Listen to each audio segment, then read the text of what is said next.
You are listening to the Marriage in Action podcast. We are Dustin and Alana Bookout, and we want to welcome you into our cozy living room where we chat about all the crazy marriage topics with a splash of TMI and a promise to keep it real.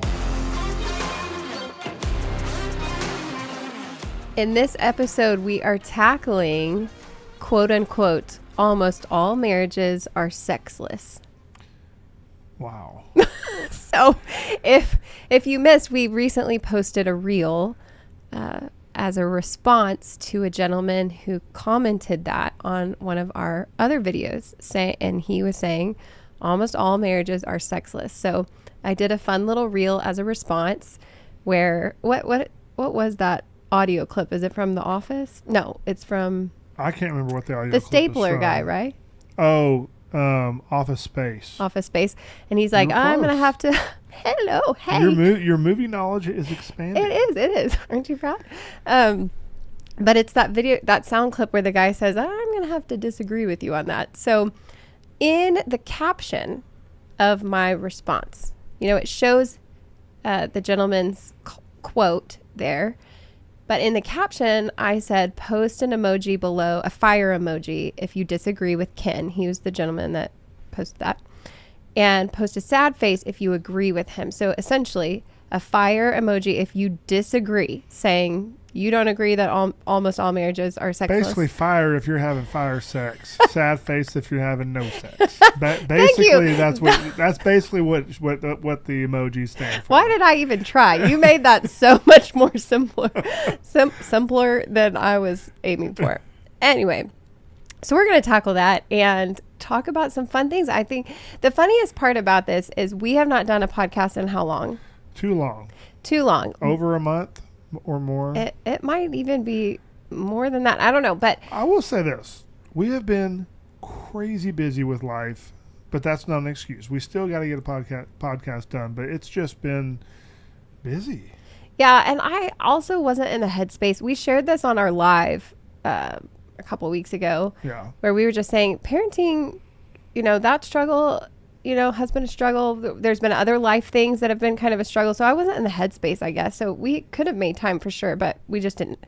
I mean, you also were in the garden headspace. Well, hello. I was trying to beat the clock. It was a race against the clock with the garden, and it consumed her, still does consume her, might I add. I mean, I can't tell you how many times I will roll over in bed and cuddle with her, and I look over her shoulder, and what do I see on her phone screen? I didn't know where this was going. Gardening videos galore. Oh, that's true. Anyways, so point is, it's been a while since we did a podcast, and we were talking about this the other night, and this is what makes me laugh. We said, what should the topic be? And Dustin says, I think we talk about sex a lot, so we should do something besides that. And look at what our topic Here we are. And I agreed with him. I totally agreed with him. And then this comment came up, and we've been talking about it all morning and reading people's comments, and we're like, we've got to talk about this. So it's just funny that here we are again. Let's talk about sex, as a matter of fact, I'm gonna pull up that post because there have been some really good comments on that post. And I want to get to those. Yeah. But first, I'm just getting it loaded. Go ahead. I want to say, last time we asked if you guys would leave, a review, a message that we want to start reading those because we're totally being copycatters and copying other people's podcasts where they read reviews. I always find that so fun as a listener. So this is the one that we're reading today from K Bruns 59. Says, hands down the best, in all caps might I add, the best podcast and Instagram account to follow. This God-fearing couple is raw and comes at marriage from real life experiences, and most importantly with a biblical perspective to back it up. I have enjoyed every episode, and I always leave with something to immediately apply into my own marriage. My spouse and I have greatly benefited from their spirit-filled inspiration. You are also guaranteed a laugh or two as well. That was really, really kind. Yeah, I agree. I mean, I love seeing reviews like that. It just touches you, So we do these podcasts and we don't always know if we're making an impact or if we're even getting listened to. So to get reviews like that, really, it feels good. I Yeah. appreciate everyone who listens. Hopefully it's a lot more each time, but we really appreciate you guys. Yeah. Okay. And also because we're copycatters, Dustin Bookout, would you like to tell everybody our favorite podcast to listen to? Our favorite podcast to listen to. I mean, is that okay to say? We're saying it. Yeah, we're okay. telling the world. So Alana has always has been, probably always will be, since I've known her, been a true crime junkie. Yes. And somehow, well, I think we both stumbled upon it, but didn't. You did. You stumbled on it, and you Was it me? Okay. Yes, and you said, "Alana, you've got to listen to this." So I think I was on TikTok actually, and I was scrolling, and I found this page on TikTok, and it was titled "Murder with My Husband," and it was just snippets and of this podcast that they had, and I didn't know that was podcast at first. I thought they were just making reels and posting them. Well, then I went down the rabbit hole and followed them all the way back to their YouTube channel, and it's called Murder with My Husband. And let me tell you, addicted. Oh, man, it is so good. They come out with a new podcast every Monday unless you are on their Patreon, which is essentially just a way that you can donate and help support them, and then you get more episodes. But and it's also like a personal social media too. For Patreon, I haven't been on there. Yeah. But what's cool is like that was what we look forward to on Mondays. That's like our date night. We know that that Monday nights we watch the newest episode, and it's just they go over. Most of them are murders. Some of them are not, but most of them are, and they just talk about the details of the case and the investigation, and it's just fascinating. I don't know why I've always liked true crime. I mean, I don't like the murder aspect of it. I'm just fascinated by the psychology of it, I guess you could say. The fun part about their podcast, though, is the wife is the one who investigates and reads the story, and the husband is hearing it for the first time, just like the audience is.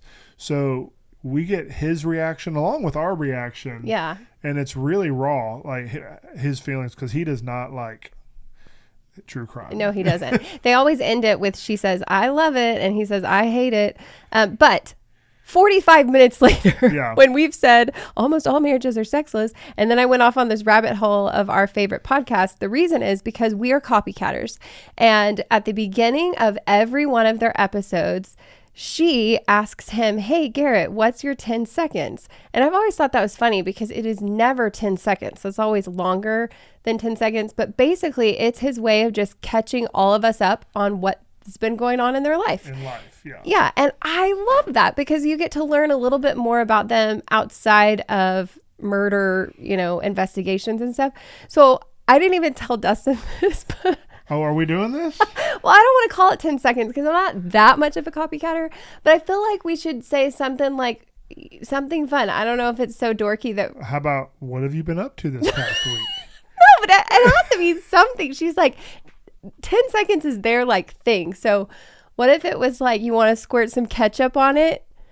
Did you even get that? No. I was going to say like, help them catch up with our lives. That was real lame, wasn't it? Yeah. Absolutely it was. Okay, what do you want to call it? What do I want to... Maybe we need to ask you guys what we should call this. Yeah. But essentially, this is the time to catch up. So catch everybody up in a short way on what life looks like. We have been busy with the boy. At one point, since our last podcast, the boys were in 5 different sports. True. Whether it be school-related or recreationally related, or even tournament related. They were in 5 different sports teams or sports leagues. So that tied up a lot of our time during the week for practices, and then weekends were tied up with games.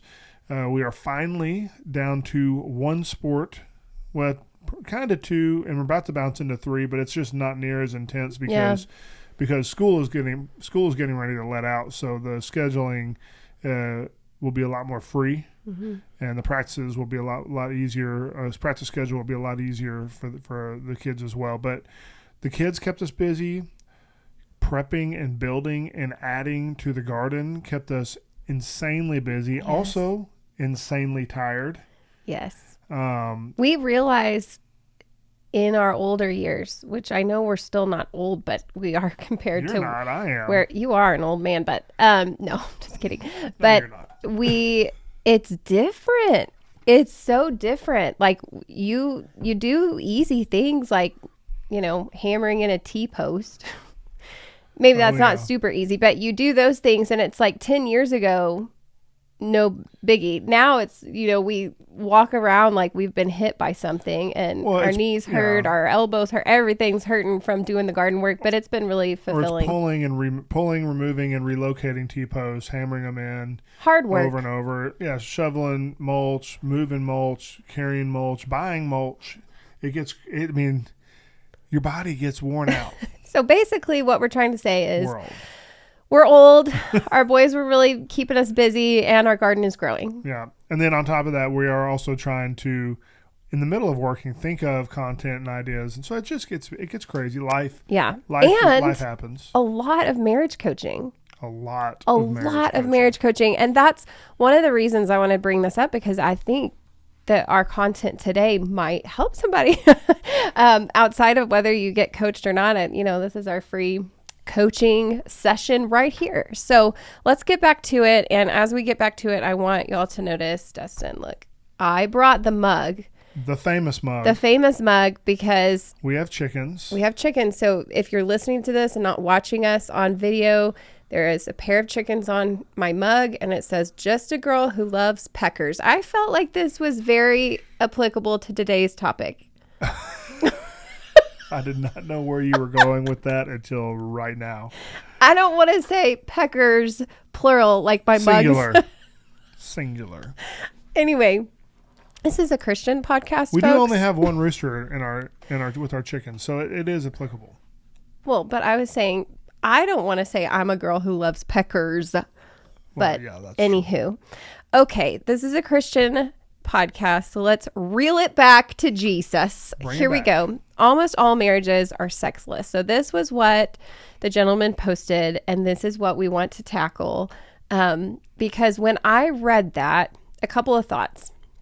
Number one, I feel really sad for him because it just stinks that is his worldview. That is his, just belief. Mm-hmm. Usually when we are using those words, when we are coaching couples, anytime you hear people say always, never statements like that, it's usually coming from a, pain point, obviously. So a pain point for him to say almost all marriages are sexless, that clearly is something he's experienced, or at least the friends he's been around that have experienced that. Yeah. So I try to make that real fun. I was not doing it, obviously, to dog him, but I want people who believe that to see that's not adequate. Are there marriages that are sexless? Yes. Are there marriages that struggle with that? Yes. Are almost all marriages sexless? Absolutely not. So I wanted to dive into this. It was so fun to see the emojis posted, and there's still, every time we open up our Instagram app, there's like 40 more comments of mostly fire emojis. And just like Dustin said, there's really good comments on there that we want to kind of read and go over. There were several that I really loved. But with this too, because we are marriage coaches, I find we were seeing it in the comments, but also what we experience in our coaching is that when people sign up to do coaching, they have to fill out a form for us. And there is a form, on the form, they rate their communication currently, their intimacy, which just like emotional connection, their sex life, and their marriage overall. Anytime there is a couple that has a low number on their sex, thing, they always, and I'm going to use the always word. This isn't coming from a pain point. This is from us looking at every one of the forms. They always have a low score on communication. Always. There's never been a couple that has high number, like a high score on communication, and a low score on sex. Mm-hmm. Never been the case for us anyway, for all of the forms we've read. So this definitely comes down to communication, for sure, is a huge factor in this. But there were some comments on the on my video as well that I wanted to tackle because I think it will help somebody who does agree with that gentleman, even if they agree with it in their own marriage, just saying, yeah, ours is pretty sexless, or is always sexless or whatnot. So I feel like as we dive into this, hopefully we can share some tidbits, but pull up your comments. I'm going to read some too. One that I wrote down, and then I realized I probably want to give credit to the people that wrote these. These are all public comments. So this is, we're not reading anything that was private, which we would never do. But let's read some for the peoples out there. Do you have any first that you want to read, or? I'll let you go first. Okay. Ladies so first. I'm trying to get there real fast, but oh, and I should say, did you know? So Ken is the guy's name who commented that, and he commented on my response video, and he said that comment, so the one he made, is from my experience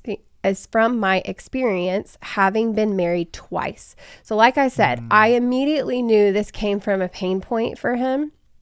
And so his 2 marriages that ended up being like that, you know, he's going to go ahead and say almost all are. And almost all are for him. That's true, but not for majority of marriages.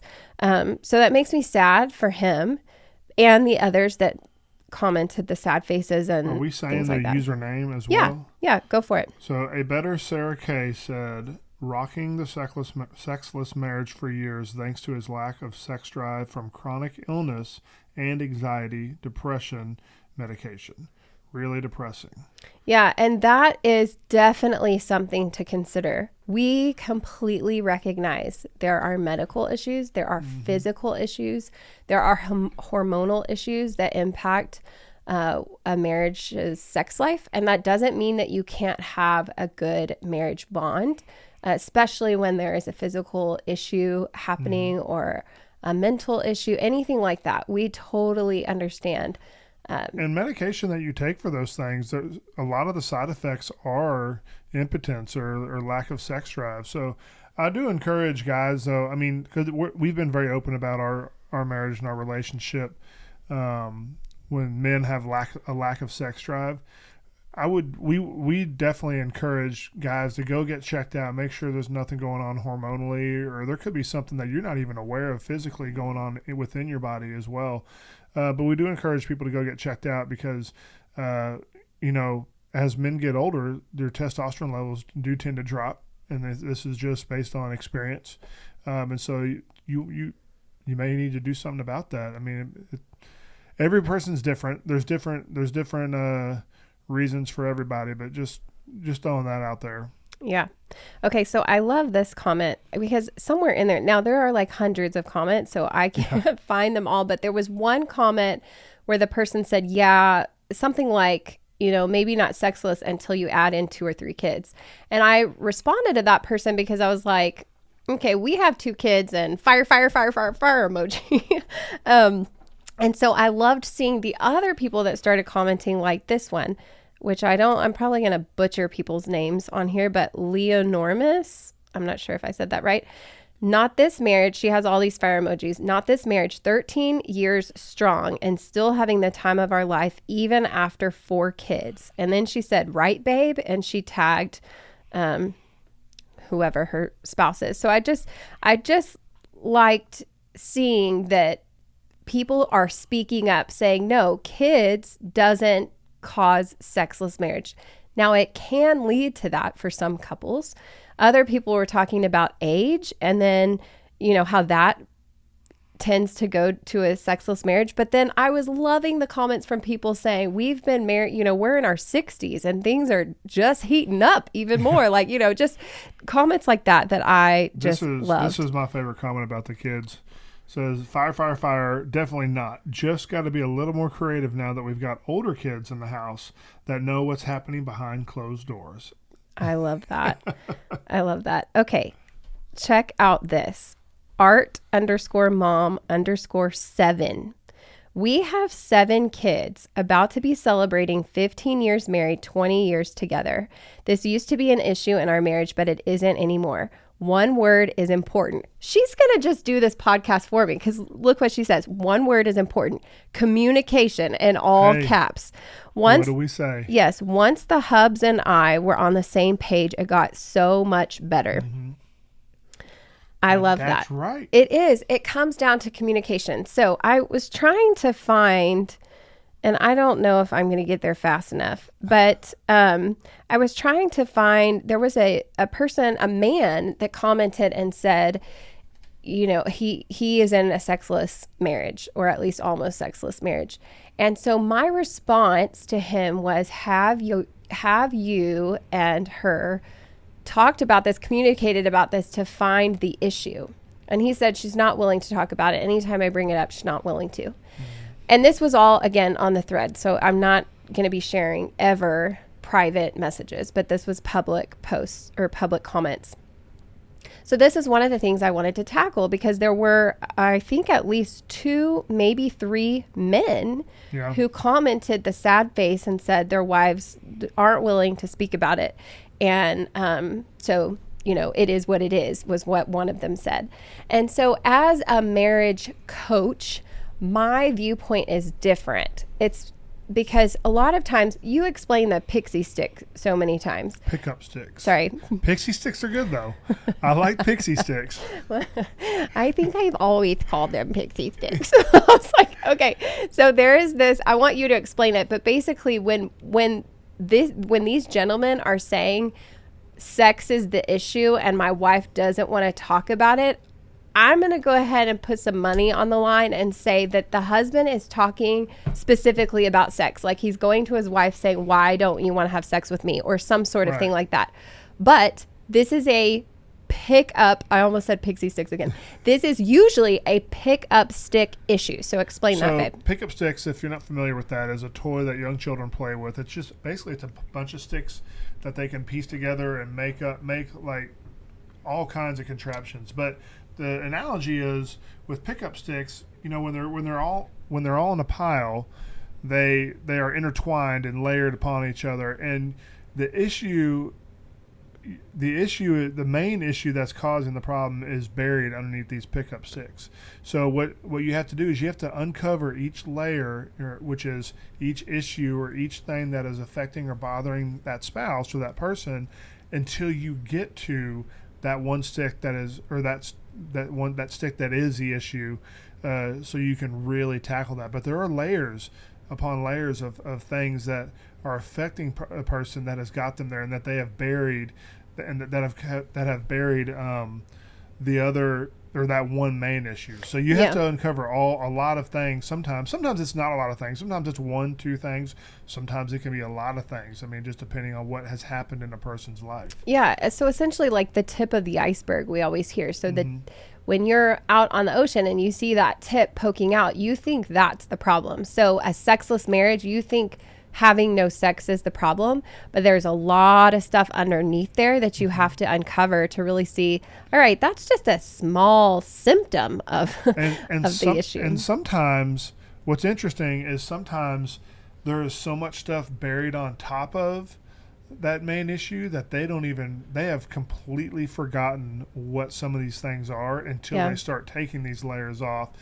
And then it frees up their brain, or that spot in their brain that they've stored that, to remember that. And it could be trauma. I mean, it could be all kinds of things, and sometimes it's buried and forgotten about. Yeah, and I want to note, this is not like the man always type issue. Right. We definitely coach many couples where the woman is saying he doesn't want to have sex as much as I do, that kind of thing. So this is not a one-sided, goes both ways. I would almost argue that it's 50-50. I mean, at least with our clients, I would say it's 50-50, which is interesting. Yeah. That's higher than I anticipated. Now, obviously, we're going to see the couples that are really struggling, or that are needing coaching, or coaching, that are needing coaching. So there are, I mean, the balance is going to be different for every couple, or every person who coach, or every couple that coaches and whatnot. But yeah, I was surprised with how many men deal with these issues. Well, right, on the flip side on the flip side, yeah, sorry. Because typically I feel like society says the man never gets it enough, or if there is a sex issue, it's really the woman's fault type thing. That's like the overall viewpoint or whatnot. It's just not the case. So I wanted to say that. You know, it makes me wonder how much of this was going on in the older generation, because I'm gonna go off the I'm gonna drink from my pecker mug while you do this. Squirrel trail, because how many of your grandparents slept in separate beds? Mine did. And yeah, yours did. I mean, and I know a lot of friends of mine growing up whose parents, not just grandparents, parents slept in separate beds, usually like a twin bed, which is crazy.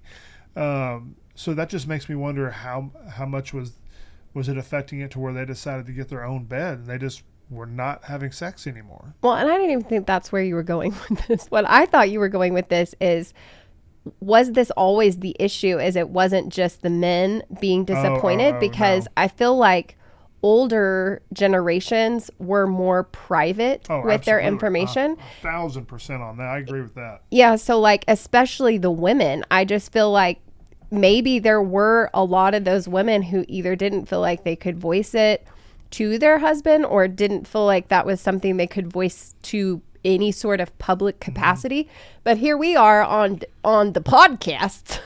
On the podcast. Airing our laundry saying, yeah, it's flipped in right. this in our marriage at least. And for several.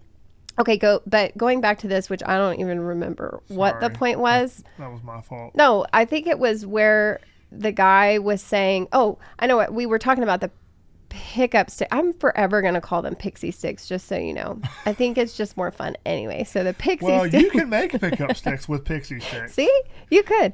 But that's the thing. When those gentlemen commented saying their wives aren't willing to talk about it, one of my responses back to them was, perhaps seeking coaching or counseling, even just for yourself, because I'm almost certain there's another thing going on, another conversation that should be had outside of the sex,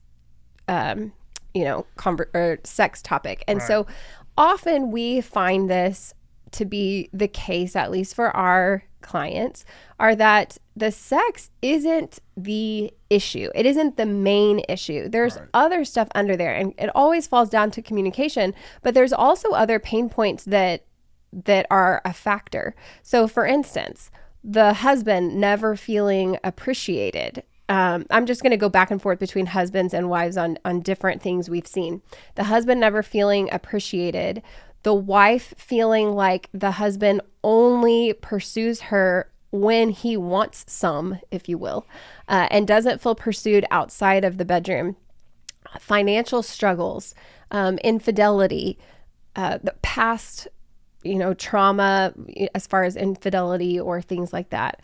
But more even so than the big stuff like infidelity, if you will, there's a lot of the littler things that are the lack of feeling pursued by your spouse, the lack of feeling respected by your spouse, the lack of help around the household, the feeling of just immense like strain on one. They feel like they're carrying a burden around, whether that is rearing kids or being the breadwinner. And then coming home and it's like, again, another way to put that is just lack of being helped or feeling appreciated. So there's all these, and that's just a few examples, but there's all of these other issues that can be the underlying factor. And porn. Hello, that's a big one. That's a whole topic for another day, but that's a huge issue. But outside of porn, there's a lot of resentment and hurt carried by spouses. And so if this is a thing in your marriage, even if it's been a season of that, and you're looking at the top of the pixie stick or pickup stick going, we're not having enough sex. Like, why aren't you pursuing me in that way? I would implore you, is that the right word? You're asking the wrong person. I'll tell you that right now. I think that's right. I would encourage you, implore you to work to uncover other issues. This does not mean going to your spouse saying, hey, what's the underlying issue we're not having sex? Because that ain't how you start the conversation. That ain't how you start the conversation. But asking questions is definitely a way to start. So here are some of my tips. Throw in yours whenever you have one. Come on. My tip would be, regardless if you're husband or wife in this situation and you're, wanting to follow with these tips, just go to your spouse and say, hey, how, well, there's a few questions I want to throw at you. So number one, you could say, how happy or unhappy are you currently with our relationship? And you could give them a scale 1 to 5, 5 being happiest you've ever been, 1 being most miserable. How would you rate it currently? This is where you are not going to be defensive. You are truly seeking their heart because you want to fix the sex issue, but I would hope that your heart would want to fix other issues and that you would sex would be the bonus thing, but let's fix the heart issue. So going to your spouse and asking them, how happy or unhappy are you? So rate that. Do you want to go ahead and rate that? How happy are you? On a scale of 1 to what? 1 to 5, 5 being the happiest. 5. Well, that's very nice. Thank you so much. That's very true. I was really high pitched. That was very high pitched. Okay, so you could ask them that. Let's say, give me a different number. Like hypothetically, I'm going to come to you and say, how happy are you in our marriage right now with our current relationship? Oh, am I just making a number? Yeah. 3. Okay. You might be like, why 3? But that's not what you're going to do. You are going to, because I know you guys that are listening right now really want to improve your relationship. So instead, say, I hate hearing that you're at a 3, but what could I be doing? What could we do to help bring that number even up to a 4? Asking questions instead of just, we can often see this like where you get defensive. Defensive is a big thing. Listen. Yeah. Like, how could you be a 3? I provide for you. I do this, do this, do this. Like, that's where you're in the defense mode. And what it reads to your spouse is that you're not even listening to them. So they've just told you a number that's not a 5, even if it's a 4. And you say, okay, I love that, a 4 is pretty good. How can I, or what can I do to help that number come up to a 5? Is there anything that you're not getting from me? Is there anything that, these are just random questions. Is there anything I've done that has hurt you in the past that you're still holding on to? Is there any, essentially, you're searching their heart because they may or may not have told you this. Perhaps they have been screaming from the rooftops in one way or another that they are dissatisfied with some sort of area of your relationship and you've not actually truly heard them or listened to them. And then all of a sudden you're finding yourself in a sexless season and you're like, what's wrong with you? Even though they've been telling you they feel underappreciated. They don't feel helped. They feel stressed. They feel whatever it is. And it hasn't been something you've actually taken time to listen to and then helped correct. Yeah. I got to take another swig. You got a thought? No, I'm good. I'm listening to you. I mean, you're bringing the facts. You're bringing the truths. I feel like this is it for those of you who've coached with us. Y'all know I'm the talker. Dustin is the processor. But when he speaks, it's like total wisdom. I'm over here like squirrel, like. No, you bring total wisdom too. I just bring it at a slower rate. I'm not going to argue with that. That was pretty good. At a slower rate. I love that. Okay, so going back to the gentlemen. No, there were several. So the gentlemen's. No, I think it's just men instead of man. Gentlemen. Yeah, the gentlemen that said their wives weren't willing to talk about it. This is going back to saying to you, I would encourage a lot of communication. Yeah. This does not need to be a 180 overnight because then she's going to be like, what in the world are you up to? This is a slow, progressive effort on your behalf to seek to understand what's going on in her heart. Take sex off the table in your mind, all right? If that's the issue, take it off the table in your mind so that there's absolutely no manipulation or pressure that she feels coming from you. This is truly an effort to fix y'all's emotional intimacy and communication because sex comes after that. good sex, great sex comes after that for sure. I think one key factor is, and this may be, I don't know if this is for every couple, but I think a key thing is knowing what your wife's or your spouse's love language is. You know, because you may think that your spouse's love language is touch, and you may be grabbing her butt or kissing her on the neck or hugging on her and loving on her, and that may not be her love language, so it's doing nothing for her.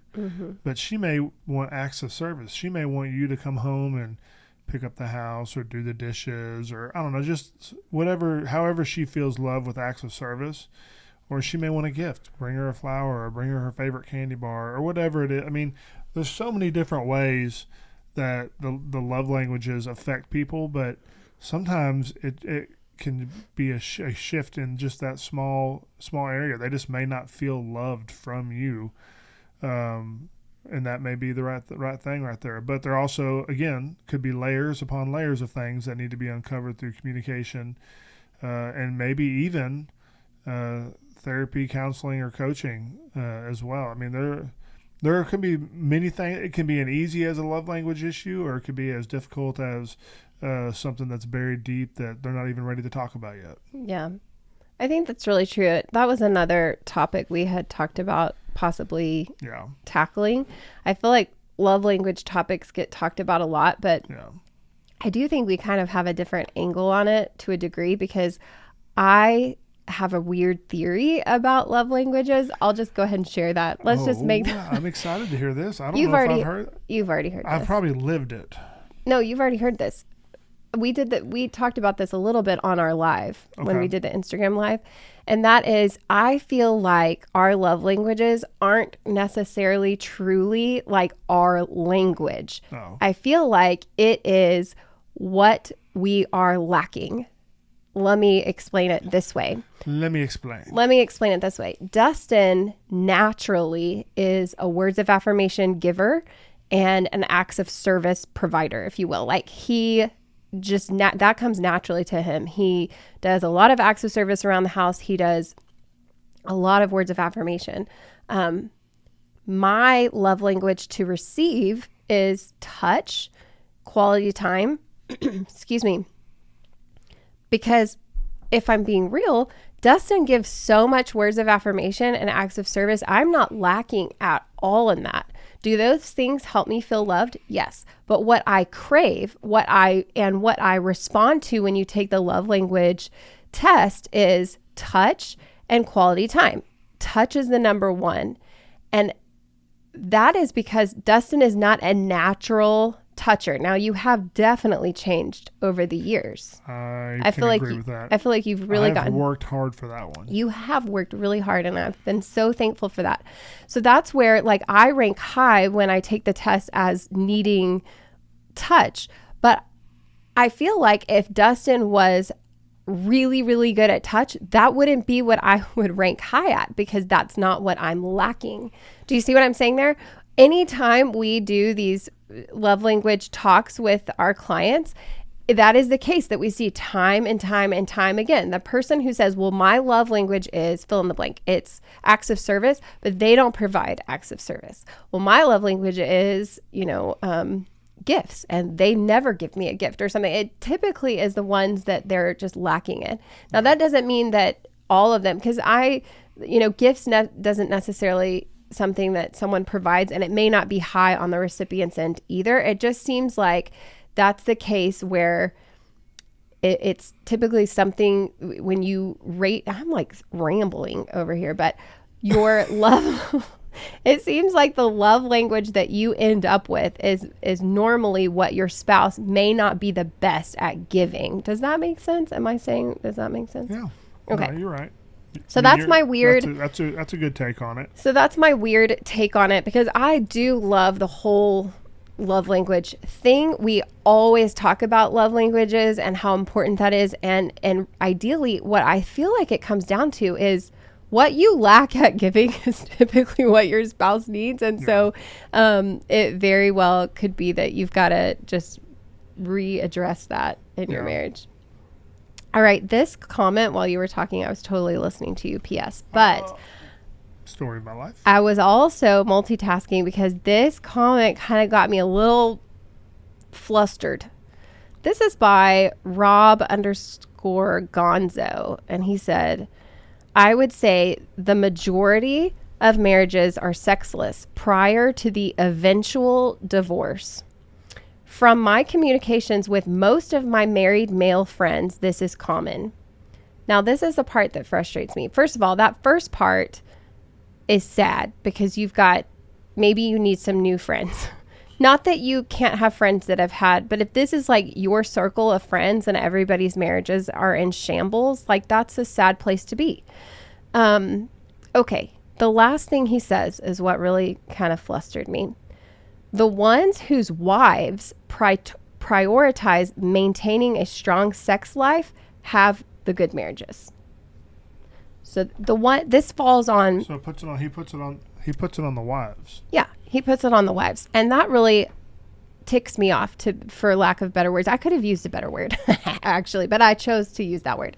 But it makes me frustrated that this is the idea for him and maybe others, that when the wife prioritizes maintaining a strong sex life, then they have a good marriage. The problem is, like we said, a lot of times the pickup stick issue is there are other issues in there. Whether it's the way the wife lacks a respect for her husband, whether it is the husband's lack of help, fill in the blank with whatever you want, regardless of who's doing what.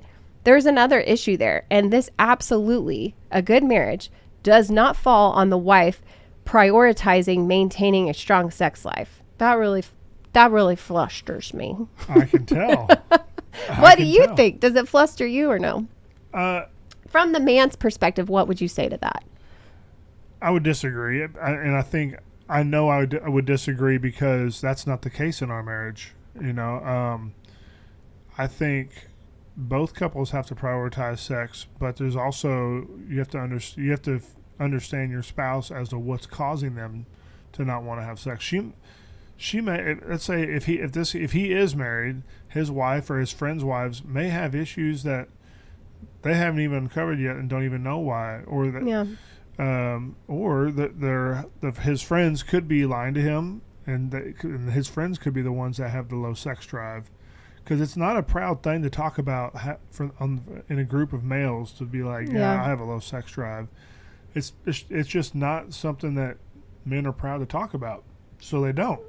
Yeah. So they may put it off on their spouse or whatever. But I definitely think that it's both sides of the parties that have to really put in the effort and try. Because don't get me wrong, there have been nights that she's been exhausted and I've been exhausted, and we will communicate to each other and about what's going on, and sometimes things happen, sometimes things don't. But I love that you say there have been nights, as if this is like a daily thing from us. Only because I know, but only because there was a comment on here that somebody said, and I wish I could find it in all of these comments, but one lady said it is a daily must for them, and she had all these fire emojis, and I'm like, whoa, nice. Girl, you like really on fire. Clearly she hadn't been working in the garden like we've been working in the garden. I'm like, hashtag goals right there, because it's not a daily thing for us. I couldn't physically move a couple days. No. Okay, so one person, this is Fuller of KT, said, but like, how do you fix it if it is? So I'm assuming she's, saying, how do you fix it if it is sexless? So going back to, you've got to uncover what's under that. And I feel like I'm talking in circles because you've heard me say that 15 times today, but truly it takes uncovering that and taking the blame off of your spouse. If this has been an ongoing issue, most of the time it appears that the person that is disappointed that it's sexless is the one saying, like, we never have sex. Why don't you want to have sex? And it's a constant attack, if you will, for the recipient who's not wanting to have sex. That's what they're hearing, is they're not doing it enough. You're failing to satisfy their spouse. They're, whatever. So it's a constant attack. So when you try to uncover this, I can't stress this enough. You have to take the sex issue off the table.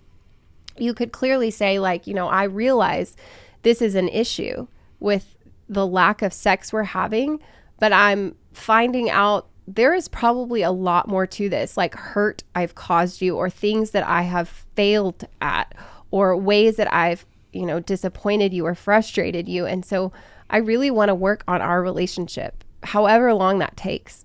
I really want to work on that, on, healing, or helping you forgive me, or helping me change my ways, or whatever I've done. If you can come to it as a taking it off the table, it's not an attack, owning where you have messed up, that would be, key. So that was fun. I don't know if there's anything more to add. We could read comments, but that was good. That was good. Yeah. That's a tough topic sometimes to talk about for people, but I'm glad we were able to get out here and lay it all out and talk about it. Yeah, and I know we've mentioned coaching here during this episode. We've clearly mentioned that on our page, and if that's something that you guys want to discuss as a couple, like if you can't get anywhere together, just as you as a couple, seek counseling or coaching. We do provide coaching. We are not licensed counselors, so we don't provide counseling, but we do provide coaching. And if you want more information about that, you can go to our website, marriageinaction.com. There's a tab or a page labeled coaching, so you can find out information there. Mm-hmm. Quick recap on that. As far as just a lot of people will message us and say, what is this like? If you don't read our page, it does give a little bit more information there, but just in a nutshell, your relationship is our client, and we both meet with the both of you. And I love that, because oftentimes, a couple, or at least one in the couple, might be a little apprehensive to do coaching because they don't want the finger being pointed at them. Yeah. But that's what I love about doing this together, because there's the husband's perspective and the wife's perspective, because we're both here doing the coaching together. And I love that. And I feel like the couple, the husband and wife always feels heard, at least because they've got, another husband listening or another wife listening. And so I love that factor. But essentially, we just try to assist you in reaching the goal that you have. And so we, your relationship, like I said, is our client. And we really just feel like we help provide couples with action steps to help them achieve their goal. So yeah, if you want more information there, go to our website. If you are just happen to find our podcast somehow, we have all the action happens on our Instagram page, which is marriageinaction_, and that we post daily stuff there, on the daily, every day. Did I say daily? Because it's daily. One time I think you said. We post all the fun happens over there. And so go check out our Instagram page. We would absolutely love for you to give us a rating on our podcast. Yeah. Even better yet, a comment, so we can read your comment on our next podcast. That would be really helpful and fun for us. And just, it's a blessing, really, to read people's comments. Like, it helps give us that little oomph to do more stuff. And so it's just fun to see that. So anyway, thanks for tuning in. Maybe we won't talk about sex next time. Maybe we will. Who knows? I feel like it comes up every time. I know. It's a fun topic to talk about. So it is. Anyway, thanks for listening, and we'll see you next time. Bye.